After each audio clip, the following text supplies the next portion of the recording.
Anna lives in a beautiful valley surrounded by towering mountains. Life is tough there. In the summer, people take their fruits to a nearby city and earn their livelihood. While in winter, life freezes. The air was crisp and the tops of mountains were engulfed in fog. The winters were about to start. Fall had arrived, and the leaves had begun to change to various shades of brown, red, gold, purple, and orange. The villagers knew that it would be almost impossible to get out of their homes after the first snowfall. So, all the little girls and boys, along with their parents, would go to the mountains and collect herbs and firewood. The boys and girls collected wood, played traditional games, and made merry. The sound of their laughter echoed through the mountains. Anna, a girl with rosy cheeks and golden hair locks, was different from other kids. After playing with the kids, she would sit in silent mountains and mark lines on the soft sand with dried twigs. Even though she didn't know why she did this, it was something she did every day. It was Thursday evening. Soft white balls of snow started falling down. And in no time, the white sheet had covered the ground, mountain tops, and roofs of the houses. Everyone had put on their warmest jacket and boots. The weather had changed overnight. It had now turned cold and bitter. Snow was piling up on the roads, and the entire village resembled a giant snowball. The next morning, Anna gazed through the window, and the view was breathtaking. The sun had lost its intensity and soft sun rays glazed the mountain tops. The air had warmed up enough that you could take off your coat without feeling cold, but still not too warm. She relished these kinds of mornings. It had been 2 weeks since the first snowfall. Life had come to a halt, and no one dared to step out of their homes. Anna was tired of spending time alone in her little room. She longed for the summers and she and her friends could play in the clearing. Anna's mom noticed her loneliness and suggested that they'll make a snowman in the evening. "Sounds good," said Anna. In the evening, Anna and her mother came out. Anna took a small axe and cut a few pieces of wood. Her mother gave her the sticks and showed her how to properly use them.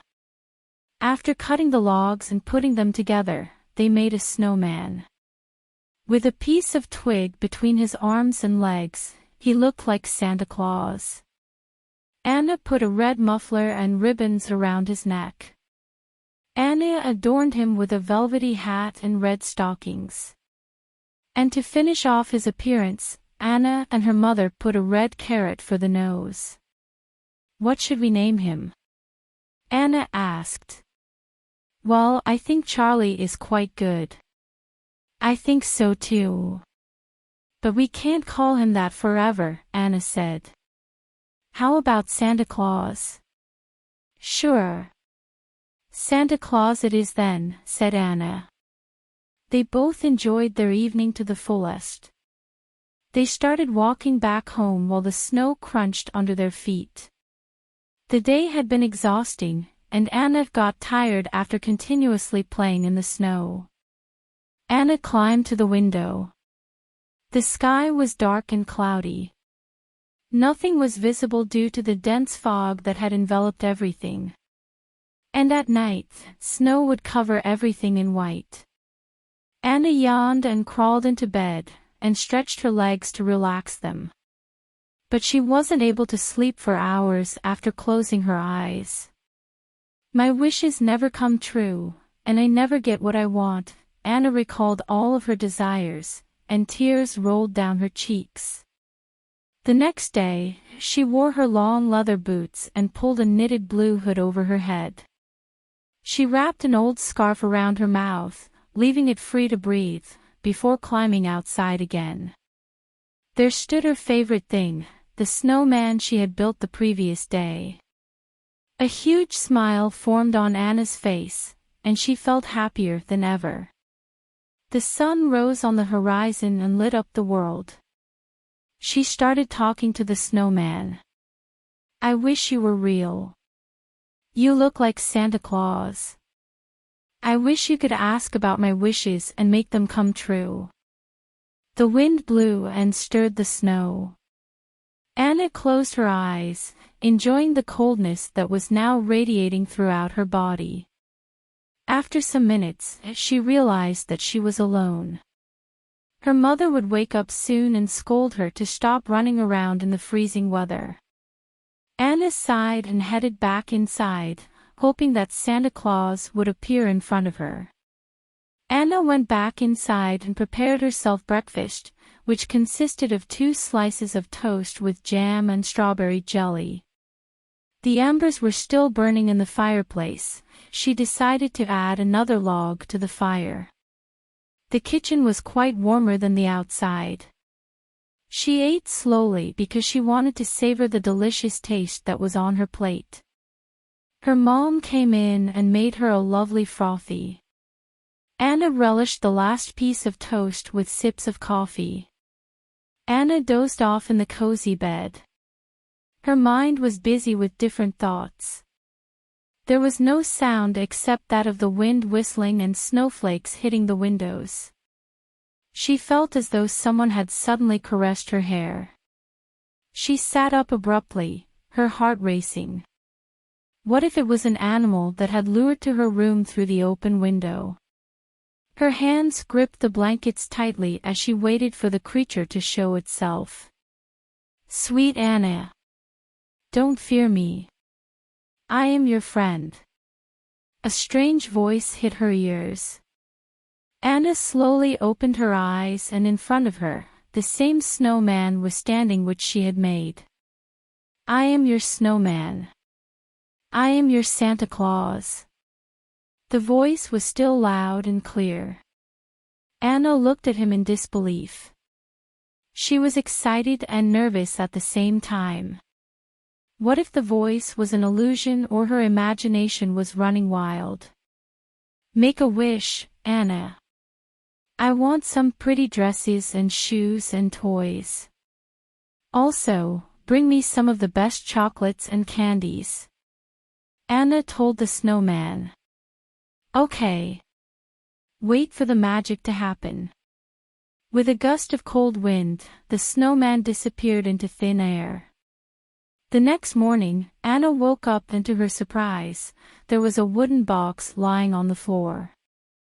How did this get here? It was decorated beautifully with colorful ribbon.